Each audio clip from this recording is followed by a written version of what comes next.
નમસ્કાર, આપ જોઈ રહ્યા છો નેશન પ્લસ ન્યૂઝ. હું છું આપની સાથે હિતલ વગર.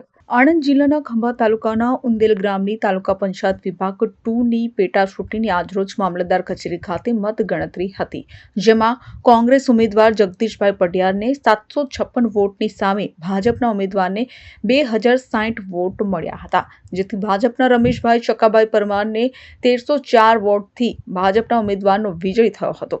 પેટા ચૂંટણીમાં ભાજપનો વિજય થતા પક્ષના કાર્યકરો અને હોદ્દેદારોએ વિજેતા ઉમેદવારને અભિનંદન પાઠવ્યા હતા અને ફટાકડા ફોડી વિજય મનાવ્યો હતો. મતગણતરી દરમિયાન ખંભાત મામલતદાર મનીષભાઈ ભોઈ તેમજ ચૂંટણી અધિકારી અને પોલીસ તંત્ર દ્વારા ચુસ્ત બંદોબસ્ત ગોઠવવામાં આવ્યો હતો. મતદારોને પ્રજાને મને જે સાથ સહકાર આપ્યો છે ભારતીય જનતા પાર્ટીએ એમના કાર્યકર્તાએ જે સાથ સહકાર આપ્યો અને બહુમતી જંગી બહુમતીથી અમે જીત્યા છે, તેથી એમનો ખૂબ ખૂબ આભાર માનું છું. Hiren Shah, Nation Plus News, Khambhat. સમાચારોના સતત અપડેટ મેળવવા માટે અમારી નેશન પ્લસ ન્યૂઝની યુટ્યુબ ચેનલને સબસ્ક્રાઇબ કરો, બેલ આઇકન દબાવો અને જોડાયેલા રહો ફેસબુક, ઇન્સ્ટાગ્રામ અને ટ્વિટર પર.